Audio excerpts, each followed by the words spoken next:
할렐루야, 작은 예수교회 이영종 목사입니다. 날씨가 더운데 건강들 하신지요? 이제 제가 기도함으로 영상 예배 및 설교를 시작하도록 하겠습니다. 고마우신 아버지 하나님 감사합니다.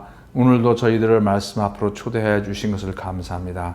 주님, 오늘 말씀을 들을 때에 이스라엘 민족이 시내산에서 하나님의 말씀을 들었을 때를 주님이 경험하게 하여 주시옵소서. 주님, 저희들 돌같이 굳어있는 마음, 무감각하고 무감동적인 이 마음 가운데, 돌과 같은 마음 가운데 하나님 계시를 허락해 주셔서 하나님의 말씀이 저희들의 마음에 새겨지는 은혜를 있게 하여 주시옵소서.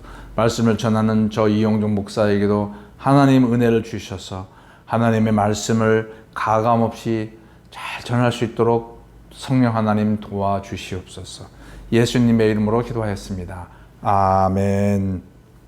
오늘은 출애굽기 11장 1절로 3절 말씀이 되겠습니다. 제가 봉독하도록 하겠습니다. 여호와께서 모세에게 이르시기를 내가 이제 한 가지 재앙을 바로와 애굽에 내린 후에야 그가 너희를 여기서 내보내리라. 그가 너희를 내보낼 때에는 여기서 반드시 다 쫓아내리니 백성에게 말하여 사람들에게 각기 이웃들에게 은금 패물을 구하게 하라 하시더니 여호와께서 그 백성으로 애굽 사람의 은혜를 받게 하셨고 또 그 사람 모세는 애굽 땅에 있는 바로의 신하와 백성의 눈에 아주 위대하게 보였더라. 아멘. 하나님께서 애굽 땅에 9가지 재앙을 내리십니다. 9가지 심판을 내리신 거죠.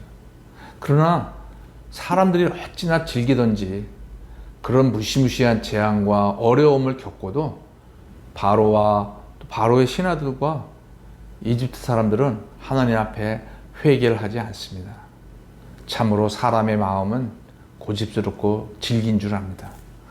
이제 하나님께서 모세에게 10번째 재앙에 대한 10번째 심판에 대한 내용을 이야기를 하십니다.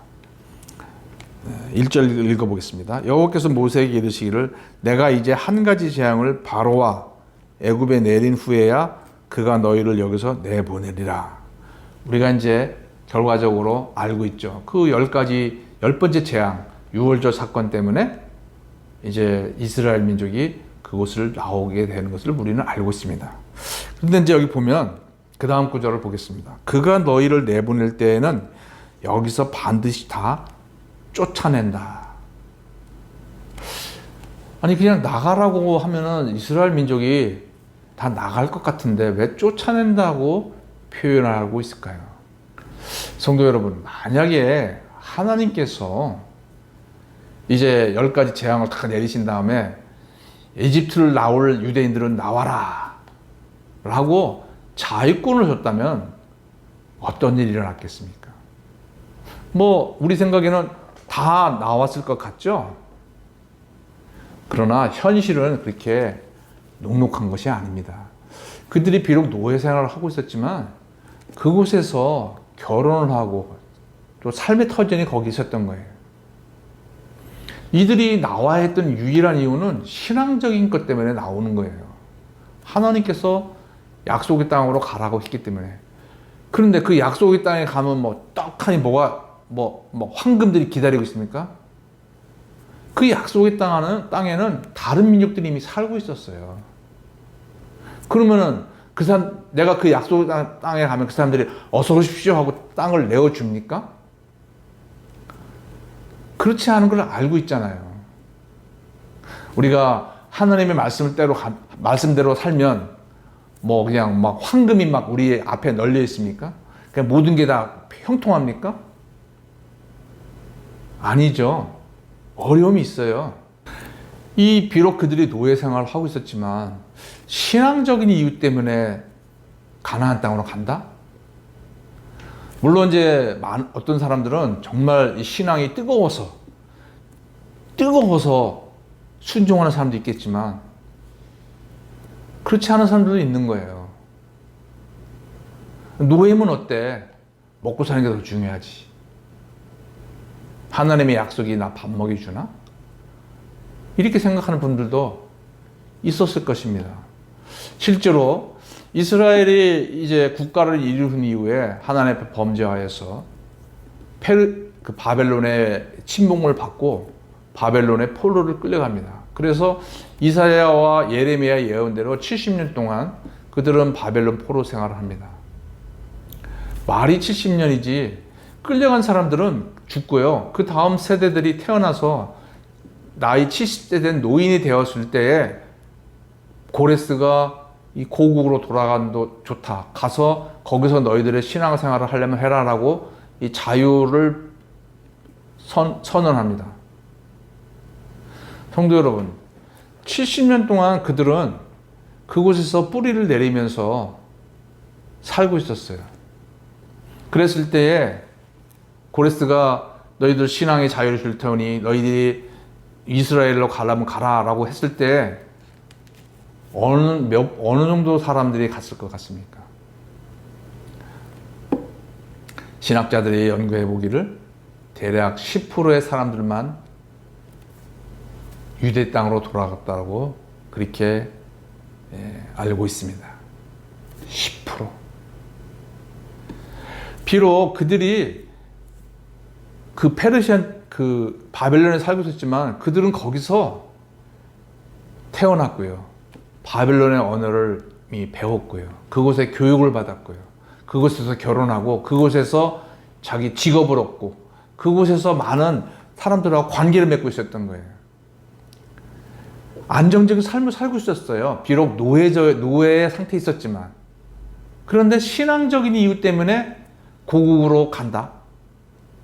그곳에 가면 어서 오십시오 하고 기다리고 있나요? 그곳에는 이미 그 자기들의 땅에는 다른 나라 사람들이 살고 있었던 거예요. 자기들이 그곳에 가면 나그네와 같은 인생을 살아야 되는 것을 알고 있었던 것이죠. 그래서 신앙적인 이유 때문에 자기의 삶의 터전을 버리고 간다? 그것은 이 현실이 얼마나 어려운지를 모르는 사람들이 하는 결정일 수도 있습니다. 하나님께서는 때로는 우리의 결정에만 맡기지 않으십니다.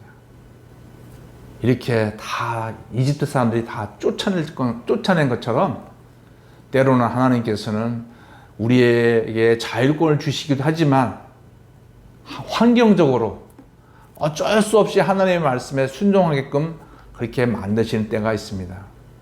그 환경은 우리의 어떤 질병이나 또는 어떤 재정적인 어려움, 관계의 어려움, 여러 정말 다양한 어려움들이 우리에게 있을 수가 있습니다. 그것은 하나님이 우리를 미워해서 그런 것이 아니라 하나님의 사랑인 줄 압니다. 하나님은 아무리 연약한 사람이라 할지라도 놓치고 싶지 않은 거예요. 이스라엘 사람 중에서도 이 에집트 생활을 하고 있는 그 이스라엘 사람 중에서도 신앙이 뜨거운 사람들이 있었어요. 그러나 반대로 신앙이 희미한 사람, 그런 사람도 있었던 거예요. 그러면 하나님은 신앙이 뜨거운 사람만 좋아하십니까? 신앙이 미지근하고 하나님 앞에 우유부단하고 세상 것 좋아하는 그런 그리스도인 하나님 포기하십니까? 하나님은 다 사랑하세요. 다 포기하지 않고 자신의 백성으로 여기고 그들을 인도하기를 원하시는 하나님이십니다. 혹시 이 영상을 보는 중에 나는 하나님의 인도를 받아 마땅한 나는 그런 사람이야. 하나님이 나 같은 사람을 놓치면 손해지라고 생각하시는 성도님들이 있으십니까? 또는 나 같은 사람은 하나님 앞에 무슨 효과가 있겠어. 무슨 소용이 있겠어. 이렇게 생각하시는 성도님이 계십니까? 그렇게 생각하는 것은 다 자기 중심적인 겁니다. 하나님은 모든 그리스도인을 똑같이 사랑하고 계신다는 것을 아시기 바랍니다. 이제 2절 말씀을 보도록 하겠습니다. 백성에게 말하여 사람들에게 각기 이웃들에게 은금 패물을 구하게 하라 하시더니, 하나님께서 이제 10번째 재앙을 내린 이후에 이스라엘 사람들을 애굽 땅에서 쫓아낼 때에 그들에게 이상한 주문을 합니다. 애굽 각기 이웃들에게. 이것은 무엇이냐면은 이스라엘 민족들이 비록 자기들만의 그런 삶의 터전이 있었지만 이집트인들하고 어느 정도 교류가 있었다는 것을 의미하는 거예요. 그래서 이웃이라고 불릴 만한 사람이 있었던 것이죠. 그런데 나갈 때 무엇을 요구해야 되냐면 그 이웃들에게 은금으로 된 폐물을 구하게 하라라고 말씀하신 거예요. 근데 이 어느 정도의 양을 구하라고 말씀하셨냐면 하나님은 이것을 미리 말씀을 하셨어요. 3장 출애굽기 3장 말씀을 한번 보겠습니다. 3장 21절 22절 내가 애굽 사람으로 이 백성에게 은혜를 입히게 할지라 너희가 나갈 때에 빈손으로 가지 아니하리니 여인들은 모두 그 이웃 사람과 및 자기 집에 거류하는 여인에게 은폐물과 금폐물과 의복을 구하여 너희 자녀를 꾸미라. 너희는 애굽 사람들의 물품을 취하라. 그냥 뭐 이렇게 은금폐물, 오늘날도 그 폐물은 귀한 걸 여기죠. 그래서 금고나 아주 귀한 이렇게 서랍에 넣어놓는데요. 그 당시 사람들이라고 이 은금폐물이 안 귀하겠습니까? 그런데 이스라엘 민족에게 하나님께서 이웃 사람들한테 가서 그걸 달라고 얘기하라고 말씀하신 거예요. 이건 좀 우리의 상식에 좀 맞지 않지 않습니까? 그런데 이 성경에 근데 이제 그걸 달라고 하는데 그게 그냥 조금만 달라고 그런 게 아니라 자녀들을 막 꾸밀 정도로 그냥 손에 이렇게 한두 개 주는 게 아니라 몸을 치장할 정도로 달라고 하니까 굉장히 이건 좀 무리한 요구죠. 그 집에 있는 걸 그냥 다 가져오는 것과 그냥 싸그리 가져오는 거예요. 그런데 여기서 이제 은금폐물을 구하라고 하는 이 히브리 원어가 세 가지 정도의 뜻이 있어요. 하나는 약탈하다. 그러니까 이제 왜 우리가 폭동이 일어나면 막 가게 미국에서나 이런 데 또 다른 나라에서 폭동이 일어나면 막 그냥 비싼 금방에 들어가 사람들이 막 그냥 막 유리창 부시고 막 약탈해 오잖아요. 그래서 이제 이 약탈하다는 뜻이 있어요. 두 번째는 그냥 구한다. 달라고 이제 우리에게 이런 걸 다오라고 정상적인 그런 요청을 하는 그런 뜻이 있고, 세 번째는 구걸한다 이런 뜻이 있어요. 그런데 이제 히브리 원어는 이게 어떤 뜻을 쓰는지는 정확하게 알 수가 없는 거예요. 그래서 이제 어떤 신학자들은 약탈을 했을 것이다. 봐라, 역사적으로 우리나라가 일제시대 때도 해방됐을 때 해방 선언이 나자마자 일본 사람들 집에 들어가서 막 부시고 막 가져오고 이 나쁜 놈들 그동안 우리를 눌렀지 그러면서 약탈해 오듯이 이렇게 나가는 것을 요청했을 때에 이스라엘 사람들이 그동안 너희들이 우리를 부려먹었다고 하면서 약탈했을 것이다 라고 생각하는 신학자들도 있고요. 또는 그들이 노예 신분인데 어떻게 달라고 했겠냐. 분명히 무릎 꿇고 우리 그동안은 못 살고 우리 임금다 우리가 정말 받아야 할 거 못 받고 그렇게 살았는데 우리를 불쌍히 여겨주세요. 막 우리에게 좀 은혜 베풀어 주세요. 그러면서 이 거지가 구걸하듯이 구걸하지 않았을까. 그렇게 생각하는 신학자들도 있고요. 그러나 이영종 목사를 비롯해서 또 어떤 신학자들은 아니다. 그냥 정상적으로 은금폐물을 요구했을 것이다. 근데 이제 우리의 상식에는 그게 상식적으로 맞나요? 남의 집에 가서 아무리 친한 이웃이라 할지라도 자기 자녀를 그냥 그걸 꾸밀 정도로 그렇게 그 집에 있는 폐물을 다 달라고 그렇게 요구하면 이집트 사람들이 들어줄까요? 우리 상식적으로는 너무 그거는 몰상식한 거고 무리한 요구고 그런 걸 자기들 경험해 본 적도 없고 그렇잖아요. 그런데 성경은 무엇을 얘기합니까?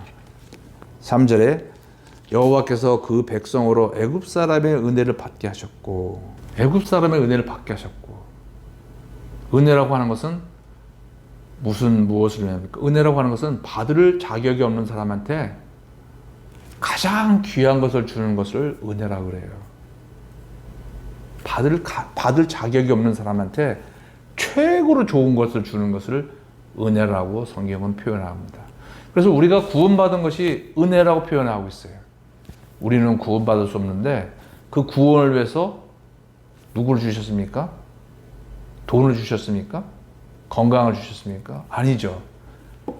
하나밖에 없는 자신의 아들 예수 그리스도를 내놓으신 것을 성경은 은혜라고 그런 거예요. 이스라엘 사람들이 자기 이웃에게 너가 가진 제일 최고로 좋은 거, 은근패물을 내놓으라고 했을 때에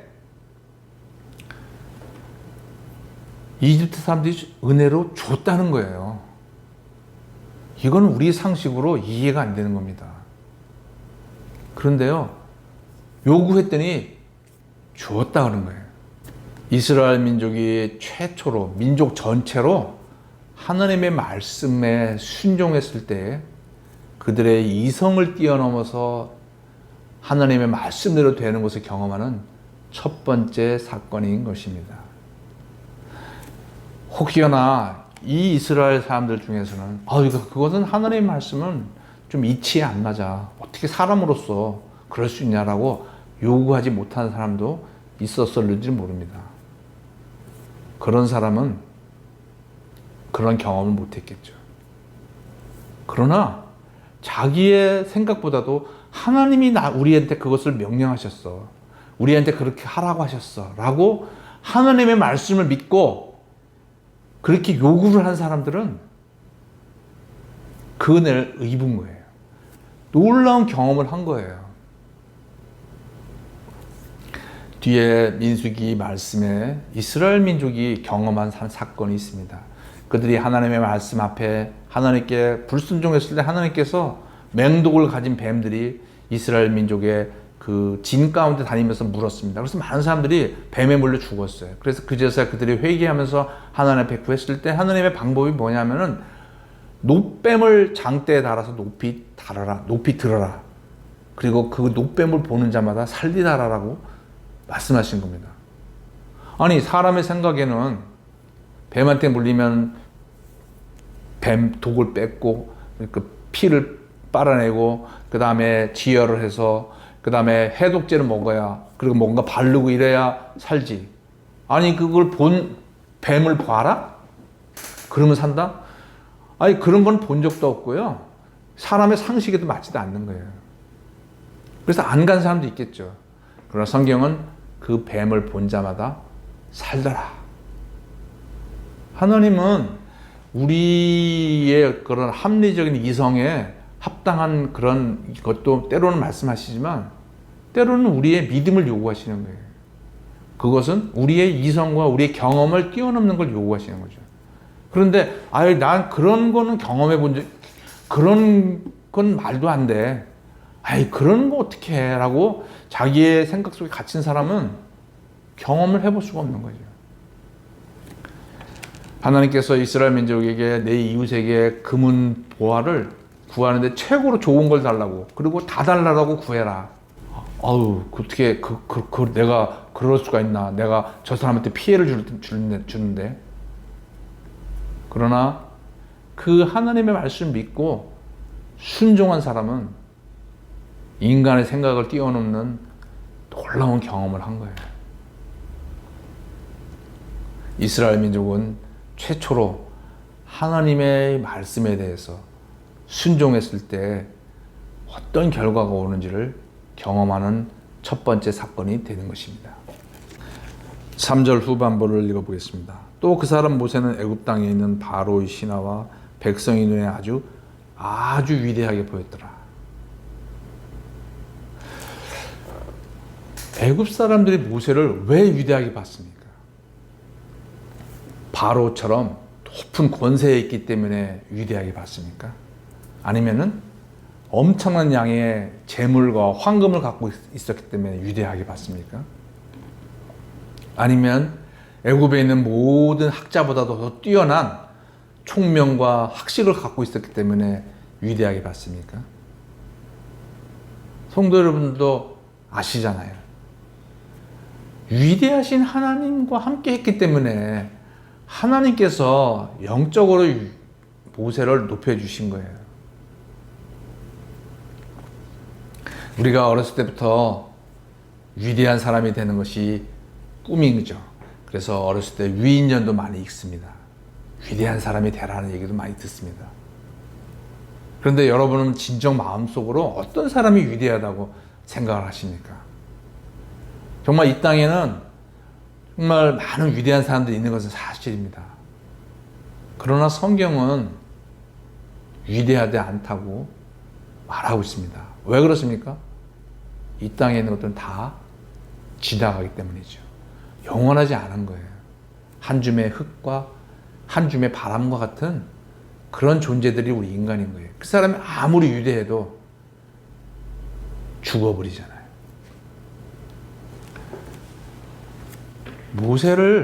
모세가 위대했다.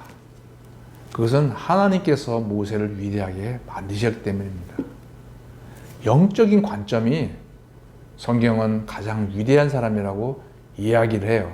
세상에서는 영적인 거 그까짓 건 뭐 없어도 살아간다 이렇게 생각하지만 성경에서는 영적인 것이 없으면 그것은 다 모든 것을 잃은 것 같다라고 성경은 말씀하고 있는 거예요.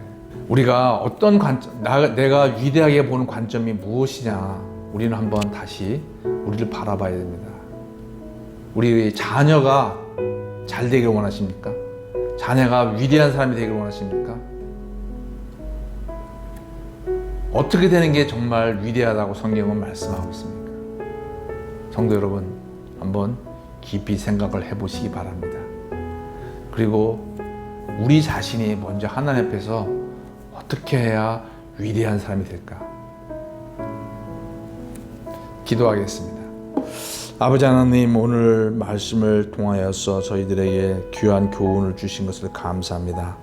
주님, 저희들이 이 땅에 살기에 저희들 이 땅의 현실 생활이 녹록하지 않고 어렵지만 저희들의 눈을 영적인 관점으로 살아갈 수 있도록 저희들의 눈을 바꿔 주시옵소서.